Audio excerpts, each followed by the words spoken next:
بسم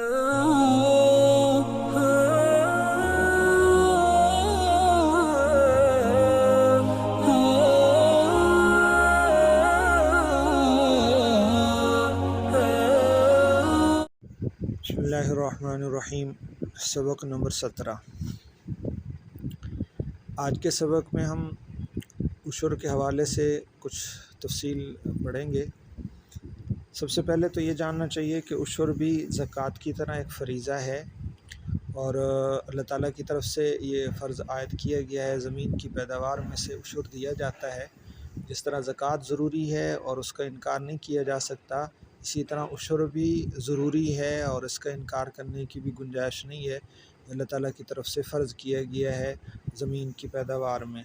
عشر کا لغوی معنی ہوتا ہے کہ 10واں حصہ عشر۔ تو چونکہ یہ زمین کی پیداوار میں سے 10واں حصہ دیا جاتا ہے، ایسی زمین جس کے اندر کوئی مشقت محنت نہیں کرنی پڑتی، بغیر مشقت کے پانی بھی نہیں دینا پڑتا، کوئی خود بخود اگتی ہے، جیسے پہاڑی زمینیں ہوتی ہیں، اس کا تفصیلی تذکرہ آگے آ رہا ہے، تو اس وجہ سے اس کو عشر کہا جاتا ہے۔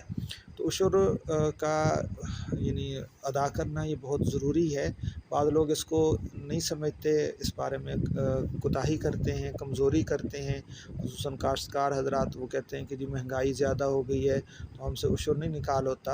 اس کی وجہ سے کھیتیوں میں بے برکتی ہوتی ہے، رزق میں بے برکتی ہوتی ہے، انسان کو سمجھ نہیں آتا کہ میں کیسے اس کو پورا کروں۔ تو برکت تبھی آتی ہے اور اس میں اضافہ بھی تب ہوتا ہے جب اس کے اندر حصہ ادا کیا جائے۔ خود اللہ تعالیٰ نے قرآن کریم میں بھی اس کا ارشاد فرمایا ہے، یا ایھا الذین آمنوا انفقوا من طیبات ما کسبتم ومما اخرجنا لکم من الارض۔ اے ایمان والو، اپنی کمائی میں سے جو پاکیزہ چیزیں ہیں اس کو بھی خرچ کرو، اور جو ہم نے تمہارے لیے زمین سے نکالا ہے، کھیتی وغیرہ، اس میں سے بھی خرچ کرو اللہ کے راستے میں۔ تو یہ خرچ کرنا بھی اللہ کی طرف سے حکم ہے، اور یہ مما اخرجنا لکم من الارض سے بہت سارے مفسرین فرماتے ہیں کہ اس سے مراد یہ عشر ہے، کہ زمین کی پیداوار سے اس عشر ادا کرنا ضروری ہے۔ اسی طرح اللہ تعالیٰ کا دوسری جگہ ارشاد ہے، وَآتُوا حَقَّهُ يَوْمَ حَصَادِهِ، کہ اس کھیتی کا حق ادا کیا کرو اس کے کاٹنے کے دن، یعنی جب اس کی کٹائی کا وقت آئے تو اس کا حق ادا کیا کرو۔ اس سے اس کا حق کیا ہے؟ مفسرین کے مطابق اس کا حق یہی عشر ہے۔ تو عشر ادا کرنا یہ نہایت ضروری ہے، بلکہ بعض روایات میں آپ صلی اللہ علیہ وسلم نے اس کی تفصیل بھی فرمائی ہے۔ فرمایا کہ عشر ادا کیا کرو کہ جو کھیتی ایسی ہو جو صرف بارش سے سیراب ہوتی ہے، اس کا 10واں حصہ عطا دیا کرو، اور جو اس کا نہر وغیرہ سے سیراب کی جاتی ہے یا خود پانی کھینچ کر کنویں سے لے کر سیراب کی جاتی ہے تو اس کا 20واں حصہ ادا کیا کرو۔ اسی طرح بعض روایت میں نبی کریم صلی اللہ علیہ وسلم کا یہ ارشاد بھی وارد ہے کہ جس نے اپنے مال کی زکوٰۃ ادا کر دی، اس نے گویا کہ اپنے مال کو ہر قسم کی شرور سے محفوظ کر لیا، کہ اس کے مال کے اندر جتنی آفتیں، جتنی پریشانیاں، مصیبتیں آنی تھیں، ان کی اس عشر کی وجہ سے، عشر کے ادا کرنے کی وجہ سے یا زکوٰۃ کے ادا کرنے کی وجہ سے وہ مال جو ہے وہ محفوظ ہو جاتا ہے، ان مصیبتوں سے، پریشانیوں سے وہ بچ جاتا ہے۔ تو اس سے یہ ثابت ہوا کہ عشر ادا کرنا یہ نہایت ہی ضروری ہے۔ اس کے اندر کمی کوتاہی کرنے سے اور اس میں سستی کرنے سے دنیاوی نقصان بھی ہے اور اخروی نقصان بھی ہے۔ عشر کے کس پر واجب ہوتا ہے، اس کی چند شرائط ہیں۔ اگر وہ شرائط پائی جائیں گی تو عشر واجب ہوگا، وگرنہ واجب نہیں ہوگا۔ سب سے پہلی شرط تو مسلمان ہونا ہے، کہ عشر ایک عبادت ہے اور عبادت کا جو اہل ہے وہ مسلمان ہوتا ہے، غیر مسلم پر عشر نہیں ہے۔ اور دوسری شرط ہے کہ زمین کا عشری ہونا۔ زمین کی 2 قسمیں ہیں الگ الگ، عشری زمینوں کہلاتی ہے اور ایک خراجی زمین کہلاتی ہے۔ ان میں تھوڑے سے فرق ہے آپس میں، وہ فقہ کا ایک مسئلہ ہے، اس میں بات لمبی ہو جائے گی۔ بہرحال خراجی زمین وہ ہوتی ہے کہ جس کو مسلمانوں نے قبضہ کیا ہو اور اس پر کافروں کو ٹھہرایا ہو اور ان کی زمین سے جو ہے ان پر خراج مقرر کیا، تو اس کو خراجی زمین کہتے ہیں، اس کا الگ مسئلہ ہوتا ہے۔ تو زمین عشری ہے۔ اب بس اتنا جان لیں کہ جو پاکستان کی جتنی زمینیں ہیں ان سب کو فقہائے کرام نے عشری قرار دیا ہے، ان زمینوں پر عشر ہے۔ تو زمین کا عشری ہونا یہ دوسری شرط ہے۔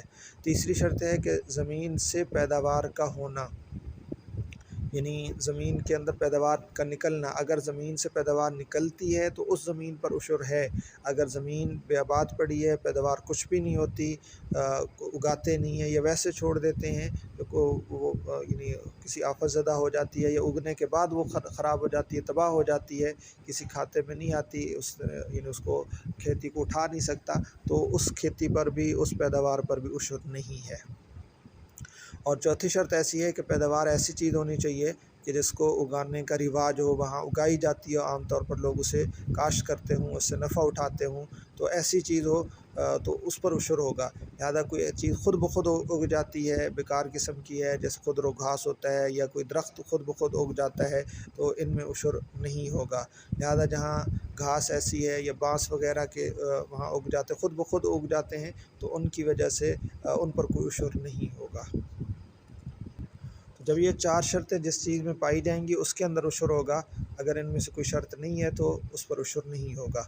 اور ایک اور فرق جو عشر اور باقی چیزوں میں ممتاز سمجھا جاتا ہے، الگ ہوتا ہے، وہ یہ ہے کہ عشر چونکہ یہ پیداوار کا حق ہے، پیداوار میں واجب ہوتا ہے، پیداوار تھوڑی ہو زیادہ ہو اس میں واجب ہوتا ہے، اس لیے اس میں عاقل اور بالغ ہونا بھی شرط نہیں ہے۔ جیسے باقی چیزوں کے اندر ہم نے زکوٰۃ کے بارے میں پڑھا کہ عاقل بالغ ہونا شرط ہے، کہ اگر مجنون ہے یا نابالغ ہے تو اس پر زکوٰۃ فرض نہیں ہے، لیکن عشر کے بارے میں یہ مسئلہ نہیں ہے کہ یہ عشر زمین کی پیداوار پر ہوتا ہے، لہذا زمین کی پیداوار جس سے بھی نکلے، جس کی بھی ملکیت ہو، چاہے عاقل کی ملکیت ہو، غیر عاقل کی ملکیت ہو، نابالغ کی ملکیت ہو، بالغ کی ملکیت ہو، ہر صورت میں اس میں عشر واجب ہوگا۔ نابالغ عشر کیسے ادا کرے گا؟ نابالغ جس طرح اپنا زیادہ چیزیں خود نہیں کر سکتا، اس کے ولی کو اس کا حق ہوتا ہے بیع شراء کرنا اور خرید و فروخت کرنا، اس کی سرپرستی کرنا، سرپرست کا حق ہوتا ہے۔ اسی طرح عشر کی ادائیگی بھی اسی نابالغ کے مال میں سے اس کے سرپرست اور ولی کی ذمہ داری ہے کہ وہ اس کو عشر ادا کرے، عشر معاف نہیں ہے۔ یہ ایک بنیادی فرق ہے جو دوسری زکوٰۃ وغیرہ، زکوٰۃ اور عشر میں یہ فرق ہے کہ زکوٰۃ بالغ پر ہوتی ہے، نابالغ پر نہیں ہوتی، جبکہ عشر ہر قسم کے افراد پر ہوتا ہے۔